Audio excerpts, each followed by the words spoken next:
Hello दोस्तों, स्वागत है आपका इस नए वीडियो में। और ये वीडियो आर्डिनो सीरीज का 7th वीडियो है। इससे पहले के वीडियो में हम लोग ने पिन डिस्क्रिप्शन को खत्म कर लिया था।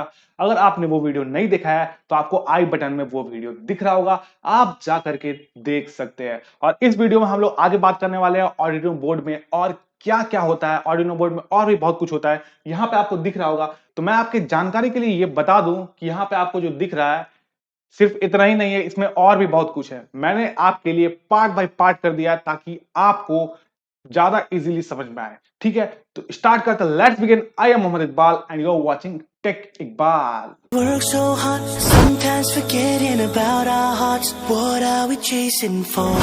I know the world is tough, but all we need to show is love. Everything will be fine. Start करते हैं, लेकिन अगर आपने मेरे चैनल को सब्सक्राइब करके नोटिफिकेशन आइकन ऑन नहीं किया है तो जल्दी से जल्दी कर ले ताकि नेक्स्ट वीडियो मिस ना हो। चलिए स्टार्ट करते हैं। तो यहाँ पे आपको दिख रहा होगा, यहाँ पे बहुत कुछ आपको दिख रहा होगा। हम लोग एक एक करके देखेंगे सब कुछ। ठीक है, तो यहाँ पे आप देख सकते हैं, यहाँ पे हम लोग का कैपेसिटर आ गया है, रजिस्टर आ गया है। ठीक है, फिर आगे जाएंगे डायोड भी आ जाएगा। तो हम लोग पहले रजिस्टर, कैपेसिटर और डायोड देख लेते हैं क्या होता है। तो जैसा कि मैंने आपको शुरू में बताया था, अगर आपको कुछ भी नहीं मालूम है तो भी आपको सब कुछ समझ में आएगा, क्योंकि मैं सब कुछ बताऊंगा। तो थोड़ा सा देख लेते हैं, मतलब जितना हम लोग का काम है सिर्फ उतना ही देख लेते हैं ये क्या होता है। ठीक है, तो यहाँ पे आपको दिख रहा होगा डायोड, कैपेसिटर और रेजिस्टेंस। तो एक एक करके देखते हैं हम लोग। ठीक है, सिंपली देखेंगे, इसमें और भी बहुत कुछ होता है। मतलब कि जितना हम लोग का काम है जिससे आपको समझ में आ जाए, मैं बस उतना ही बता रहा हूँ।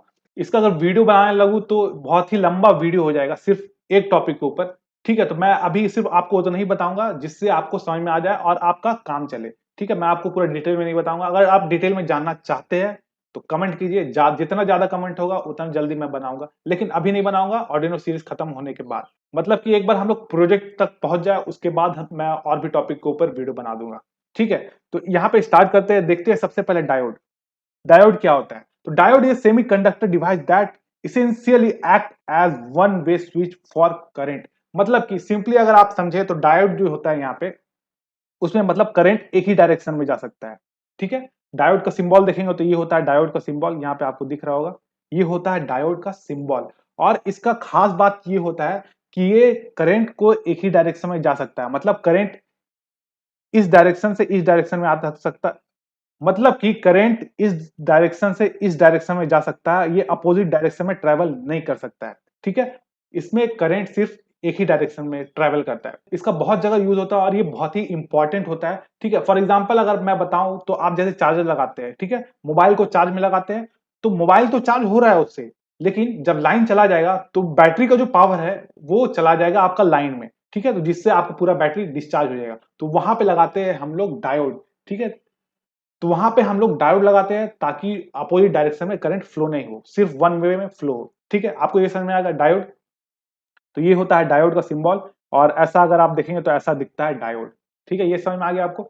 उसके बाद अगर आप देखेंगे यहाँ पे तो आता है कैपेसिटर। कैपेसिटर क्या होता है? Capacitor is a device that store electrical energy, जो इलेक्ट्रिकल एनर्जी को स्टोर करता है इन एन इलेक्ट्रिक फील्ड।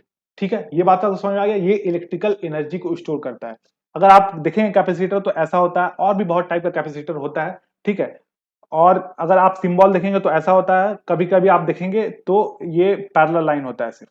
ठीक है, तो दोनों में डिफरेंस होता है, लेकिन उतना डिटेल में जाने की अभी जरूरत नहीं है। तो सिंपल अभी आप जानिए सिर्फ कि जो कैपेसिटर होता है वो हम लोग का सिर्फ इलेक्ट्रिकल एनर्जी जो होता है उसको स्टोर करता है। और ये इसको हम लोग कहाँ यूज करते हैं? सिंपल समझे तो हम लोग इसको करंट को फिल्टर करने में यूज करते हैं। ठीक है, तो मतलब इतना याद रखिए, इसको करंट को फिल्टर करने में यूज करते हैं। और भी बहुत सारा यूज होता है, इसको पैरेलल में कनेक्ट करते हैं, कभी कभी हम लोग सीरीज में कनेक्ट करते हैं, मतलब अलग अलग कॉन्फ़िगरेशन में सब अलग अलग होता है। लेकिन आप उतना अभी डिटेल में मत जाइए, सिर्फ ये जानिए कि ये करंट को फिल्टर करता है। ठीक है, और इलेक्ट्रिकल एनर्जी स्टोर करता है। उसके बाद अगर आप देखेंगे तो यहाँ पे है रेजिस्टेंस। ठीक है, तो रेजिस्टेंस देखेंगे, रेजिस्टेंस कुछ ऐसा दिखता है, इसका कलर कोड होता है, इसमें बहुत कुछ होता है। ठीक है, तो मैं उतना डिटेल में नहीं जा रहा हूँ, इसका कलर कोडिंग होता है। फिर अगर आप देखेंगे तो यहाँ पे इसका जो सिंबल होता है ये होता है, और ये भी दोनों सिंबल से रिप्रेजेंट करते हैं इसको, रेजिस्टेंस को। तो अगर आप रेजिस्टेंस देखेंगे यहाँ पे क्या होता है तो यहाँ पे आपको दिख रहा होगा, resistance is a measure of opposition to current flow in an electrical circuit. मतलब कि ये करंट फ्लो को अपोज करता है। ठीक है, इसका काम बस इतना ही होता है, ये बहुत ही इंपॉर्टेंट होता है। मतलब कि जैसे आप देखेंगे अगर पाइप है, पाइप से पानी जा रहा है, उसमें अगर आप बॉल डाल देंगे तो देखेंगे आपका जो वाटर आ रहा है उसका फ्लो कम हो जाएगा, क्योंकि एरिया जो है वो कम हो जाएगा तो वाटर फ्लो भी कम हो जाएगा। जैसे मैंने एग्जांपल लिया, बॉल को पाइप में डाल दिए, बस वो बॉल यहाँ पे यही रेजिस्टेंस है, ठीक है। ये जो करंट होता है, करंट को फ्लो होता है, उसको अपोज करता है, ठीक है। ये बहुत ही इंपॉर्टेंट हो जाता है, क्योंकि हम लोग को जैसे एलईडी हम लोग को करना है, जैसे हम लोग को एलईडी ग्लो करना है, ठीक है। जैसे हम लोग आर्डिनो में भी अगर हम लोग एलईडी लगाएंगे तो उसके साथ रेजिस्टेंस लगाते हैं, जो रेजिस्टेंस होता है वो करंट को अपोज करेगा। फॉर एग्जांपल हम लोग का 5 वोल्ट आता है पिन में, लेकिन हम लोग छोटा सा जो एलईडी रहता है वो 5 वोल्ट अगर आप उसमें डायरेक्ट देंगे तो वो खराब हो जाएगा, ठीक है, तो वो फ्यूज हो जाएगा। लेकिन उसको अगर रेजिस्टेंस के साथ लगाएंगे तो वो फ्यूज नहीं होगा। क्यों? क्योंकि वो बहुत सारा करंट जो है अपोज करता है, वो पूरा करंट जाने नहीं देता है। तो इसके वजह से ये जो रेजिस्टेंस होता है वो बहुत ही इंपॉर्टेंट हो जाता है। तो उम्मीद है ये तीनों आपको समझ में आ गया होगा, ठीक है। तो आप चलते हैं फिर से आर्डिनो बोर्ड में। तो यहाँ पे अगर आप देखेंगे तो ये जो क्रिस्टल ऑक्सीलेटर है, 16 मेगाहर्ट्ज का क्रिस्टल ऑक्सीलेटर है, मैंने बताया था ये एटमेगा 16U2 के लिए होता है क्रिस्टल ऑक्सीलेटर, ठीक है। तो ये 16 मेगाहर्ट्ज का होता है। तो यहाँ पे अगर आप देखेंगे तो इसके बगल में जो है वो है यहाँ पे पैरेलल रजिस्टर, मतलब क्रिस्टल ऑक्सीलेटर के पैरेलल में एक रजिस्टर लगा हुआ है। कैपेसिटर मैंने बता दिया क्या होता है आपको, ठीक है। तो यहाँ पे और देखेंगे तो ये 8 मेगा 16U2 होता है, ये तो आपको पहले से ही पता है, ठीक है। तो ये समझ में आ गया आपको। यहाँ पे होता है 2 कैपेसिटर और यहाँ पैरेलल में होता है एक रजिस्टर। तो यहाँ पे हम लोग का पैरेलल रजिस्टर देख लिए, क्रिस्टल लोड कैपेसिटर और 8 मेगा 16U2। इसका हम लोग देख लेते हैं थोड़ा सा इंटरनल डायग्राम, थोड़ा ज्यादा क्लियर हो जाएगा कि ये कनेक्टेड कैसे रहता है। तो देख सकते हैं आप यहाँ पे ये जो 2 कैपेसिटर था, यहाँ पे दो जो कैपेसिटर था, ये वाला और ये वाला, वो कैपेसिटर यहाँ पे है, ये वाला और ये वाला, ठीक है। और यहाँ पे जो क्रिस्टल ऑसिलेटर है, ये वाला व्हाइट कलर का जो दिख रहा है वो ये वाला है क्रिस्टल ऑसिलेटर। और यहाँ पे ये पैरेलल रजिस्टर है, जैसे मैंने आपको बताया था यहाँ पे। तो ये है यहाँ पे पैरेलल रजिस्टर, देख सकते हैं ये वाला पैरेलल रजिस्टर है, ठीक है। बहुत छोटा दिख रहा होगा आपको, थोड़ा सा जूम करके देख लीजिएगा, या फिर वेबसाइट में मैं इसको पूरा डायग्राम को डाल दूंगा, आप वहां जूम करके देख लेंगे, इजीली आपको दिख जाएगा, ठीक है। उसके बाद देख सकते हैं ये जो कनेक्टेड है यहाँ पे, ये कनेक्टेड है एटमेगा 16U2 से, ये वाला है एटमेगा 16U2, ठीक है। यही वाला है एटमेगा 16U2, तो इससे वो कनेक्टेड है, ठीक है। तो आपको क्लियर हो गया होगा ये कैसे कनेक्टेड है, किससे कनेक्टेड है, ठीक है। उसके बाद हम लोग देखते हैं यहाँ पे, फिर आप अगर यहाँ पे देखेंगे तो यहाँ पे होता है एटमेगा 328p, ठीक है। ये तो आपको पता ही होगा, मैंने बहुत डिटेल में पढ़ा है, अगर आपको नहीं पता है तो जाके वो वीडियो देख लो, ठीक है। तो इसके लिए यहाँ पे होता है 16 मेगाहर्ट्ज का सेरेमिक रेजोनेटर, जो व्हाइट कलर का दिख रहा है आपको, ठीक है, यहाँ पे दिख रहा होगा। और सेरेमिक रेजोनेटर जो होता है और जो एटमेगा 328p होता है, उसके बीच में आपको छोटा सा दिख रहा होगा, वो है 1 मेगा ओम का रजिस्टर, ठीक है। तो ये जो 16 मेगाहर्ट्ज का सेरेमिक रेजोनेटर है और 16 मेगाहर्ट्ज का क्रिस्टल ऑक्सीलेटर है, तो वो दोनों का डिफरेंस अभी हम आगे देखने वाले हैं। ज्यादा कुछ डिफरेंस नहीं होता, लेकिन फिर भी थोड़ा डिफरेंस तो होता ही है। तो यहाँ पे अब हम लोग देखते हैं, यहाँ पे एटमेगा 328p है, वो 16 मेगाहर्ट्ज का सेरेमिक रेजोनेटर से कनेक्टेड कैसे होता है, थोड़ा सा देख लेते हैं यहाँ पे। तो देख सकते हैं यहाँ पे है ये सेरेमिक रेजोनेटर और यहाँ पे है 1 मेगा ओम का रजिस्टर, और ये कनेक्टेड है, ये है एटमेगा 328p, ठीक है। XTAL2 और XTAL1 में कनेक्टेड है, ठीक है। तो ये है एटमेगा 328p, उसमें कनेक्टेड है, यहाँ पे पैरेलल में कनेक्टेड है 1 मेगा ओम का रेजिस्टेंस, और यहाँ पे कनेक्टेड है ये वाला जो है वो है सेरेमिक रेजोनेटर 16 मेगाहर्ट्ज का, ठीक है। तो यहाँ तक आपको समझ में आ गया। अब क्रिस्टल ऑसिलेटर क्या होता है, थोड़ा सा हम लोग डिटेल में इसको देख लेते हैं। तो क्रिस्टल ऑसिलेटर जो होता है वो स्टेबल फ्रीक्वेंसी जो है वो प्रोवाइड करता है, ठीक है। तो स्टेबल फ्रीक्वेंसी प्रोवाइड करता है कैसे, यहाँ पे इसका वर्किंग देखेंगे तो यहाँ पे ये वर्क करता है on the principle of inverse piezo electric effect. यहाँ पे ये इनवर्स पीजो इलेक्ट्रिक इफेक्ट पे काम करता है। तो इनवर्स पीजो इलेक्ट्रिक इफेक्ट समझते हैं, लेकिन उससे पहले देखते हैं पीजो इलेक्ट्रिक इफेक्ट, तभी आपको इनवर्स पीजो इलेक्ट्रिक इफेक्ट आपको ज्यादा अच्छे से समझ में आएगा, ठीक है। तो यहाँ पे देखते हैं piezo electric effect. whenever we provide external mechanical force, मतलब कि कोई भी पीजो इलेक्ट्रिक मटेरियल में अगर आप एक्सटर्नल मैकेनिकल फोर्स अप्लाई करोगे तो वो वोल्टेज जनरेट कर देगा अक्रॉस द टू टर्मिनल, ठीक है। ये होता है पीजो इलेक्ट्रिक इफेक्ट। तो इनवर्स पीजो इलेक्ट्रिक इफेक्ट देखते हैं। तो इनवर्स पीजो इलेक्ट्रिक इफेक्ट क्या होता है, तो जब भी हम लोग इसमें जो पीजो इलेक्ट्रिक मटेरियल होता है उसमें हम लोग अगर वोल्टेज अप्लाई करते हैं तो यहाँ पे मैकेनिकल डिफॉर्मेशन होता है, मतलब पीजो इलेक्ट्रिक मटेरियल जो होता है उसमें मैकेनिकल डिफॉर्मेशन होता है, ठीक है। तो आपको यहाँ पे समझ में आ गया होगा पीजो इलेक्ट्रिक इफेक्ट और इनवर्स पीजो इलेक्ट्रिक इफेक्ट। तो ये वर्क करता है इनवर्स पीजो इलेक्ट्रिक इफेक्ट में।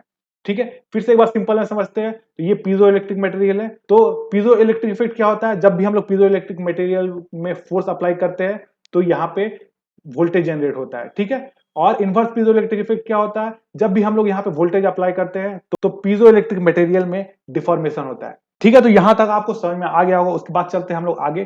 तो यहाँ पे आप देखेंगे, यहाँ पे जो क्रिस्टल ऑसिलेटर होता है 16 मेगाहर्ट्ज का एट मेगा 16U2 के लिए, और यहाँ पे 16 मेगाहर्ट्ज का सेरेमिक रेजोनेटर होता है एट मेगा 328p के लिए। इन दोनों में डिफरेंस क्या होता है? ठीक है, तो यहाँ पे देखते हैं हम लोग थोड़ा सा डिफरेंस। तो यहाँ पे आपको दिख रहा होगा डिफरेंस। ठीक है, तो देखते हैं डिफरेंस क्या है।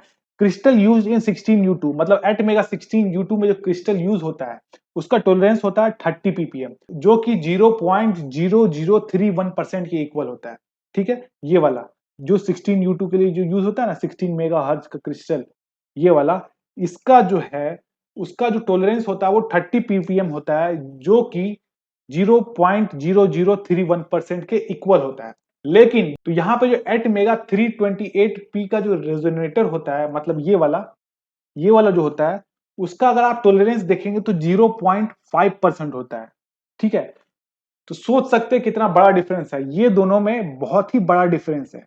ठीक है, तो आप बोल सकते हैं एटमेगा 328p को हार्ड बोलते हैं ऑर्डिनो का, तो उसका जो होना चाहिए क्रिस्टल ऑसिलेटर वो बहुत ज्यादा अच्छा होना चाहिए। लेकिन यहाँ पे एटमेगा 16U2 के लिए ज्यादा अच्छा क्रिस्टल ऑसिलेटर यहाँ पे लगाया गया है, जिसका टॉलरेंस यहाँ पे 0.0031% है, जबकि एटमेगा 328 वाला यहाँ पे 0.5% इसका टॉलरेंस है, जो कि बहुत ही ज्यादा है।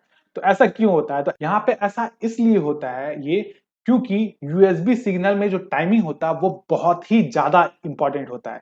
इसीलिए एटमेगा 16U2 का जो क्रिस्टल ऑसिलेटर है उसको यहाँ पे ज्यादा एक्यूरेट वाला रखा गया है। तो यहां तक आपको समझ में आ गया होगा। ठीक है, उसके बाद अगर आप देखेंगे तो यहाँ पे सब कुछ हो गया, यहाँ पे बचा है ये वाला। अगर आप देखेंगे यहाँ पे एटमेगा 328p के बगल में अगर आप देखेंगे तो ये है BCC bypass capacitor. Bypass capacitor क्या होता है? तो ये ज्यादा कुछ खास होता नहीं है इसमें। बाईपास कैपेसिटर अगर आप देखेंगे तो बाईपास कैपेसिटर यहाँ पे आपको दिख रहा होगा। A bypass capacitor is usually applied between VCC और ग्राउंड। ये वीसीसी और ग्राउंड के बीच में अप्लाई होता है, देख सकते हैं यहाँ पे ये वाला। ठीक है, वीसीसी यहाँ पे ये है, ग्राउंड यहाँ पे ये है। ठीक है, तो ग्राउंड के बीच में अप्लाई होता है। The bypass capacitor element the effect of voltage spikes on the power supply and also reduce the power supply noise. ये जो वोल्टेज स्पाइक्स होता है पावर सप्लाई में, उसको रिड्यूस करता है, उसको हटाता है, और जो नॉइज होता है पावर सप्लाई में उसको हटाता है। तो यहाँ पे आप देख सकते हैं, यहाँ पे विदाउट कैपेसिटर ये यूज हुआ, यहाँ से यहाँ तक विदाउट कैपेसिटर का आपको दिख रहा होगा पावर सप्लाई कितना ज्यादा स्पाइक्स है। ठीक है, उसके बाद हम लोग कैपेसिटर लगाए तो ये देख सकते हैं आप, यहाँ पे ये स्टेबल हो गया। तो यही होता है यहाँ पे बाईपास कैपेसिटर का। तो उम्मीद करता हूं यहां तक आपको बात समझ में आ गया होगा। देख सकते हैं हम लोग ने इसका सारा कुछ खत्म कर लिया है। तो अगले वीडियो में हम लोग और भी बात करने वाले हैं, जितना इसका पार्ट बच गया है। तो आज के लिए रखते हैं इतना ही। उम्मीद करता हूं आपको ये वीडियो पसंद आया होगा। अगर आपको ये वीडियो पसंद आया तो लाइक करें, सब्सक्राइब करें और नोटिफिकेशन आइकन को ऑन करना बिल्कुल ना भूलें, और लाइक करके हमारे उत्साह बढ़ाएं। और हमारे इंस्टाग्राम पेज को जरूर से फॉलो कर दे, क्योंकि मैं वहां पे टेक्नोलॉजी से रिलेटेड नए नए अपडेट्स देते रहता हूं। और कोई भी अगर आपको प्रॉब्लम हो तो कमेंट सेक्शन में कमेंट करें, नहीं तो आप मेरे टेलीग्राम चैनल को ज्वाइन कर सकते हैं। वहां पे मैं आपके डाउट को पूरा सॉल्व कर दूंगा। मैं वहां पे 1-to-1 इंटरेक्शन करता हूं। यहाँ पे आप देख सकते हैं, यहाँ पे ये जो है वो टेलीग्राम चैनल है। ठीक है, टेक एक बार टेक्नोलॉजी, लिंक डिस्क्रिप्शन दिया होगा, वहां से जाके आप देख सकते हैं, या फिर आप सर्च करेंगे तो भी आपको मिल जाएगा। उसके बाद अगर आप यहाँ पे जाएंगे फॉर्म में, तो अगर आप इस आइकन पे क्लिक करेंगे तो ये विंडो खुल जाएगा। उसके बाद यहाँ पे आप देख सकते हैं मैसेज का ऑप्शन है, तो इस मैसेज का ऑप्शन पे अगर आप क्लिक करेंगे तो ये डिस्कशन फॉर्म में आ जाएगा। तो यहाँ पे आप मैसेज कर सकते हैं, डिस्कस कर सकते हैं। ऐसा जरूरी नहीं कि सिर्फ मैं ही डिस्कस करूं, अगर किसी और को कोई प्रॉब्लम है तो उसका प्रॉब्लम भी आप बता सकते हो। तो वहां पे ऐसे बहुत सारे लोग हैं जिनको आप जैसा प्रॉब्लम फेस करना पड़ा होगा, आप वहां पे कुछ भी डिस्कस कर सकते हो।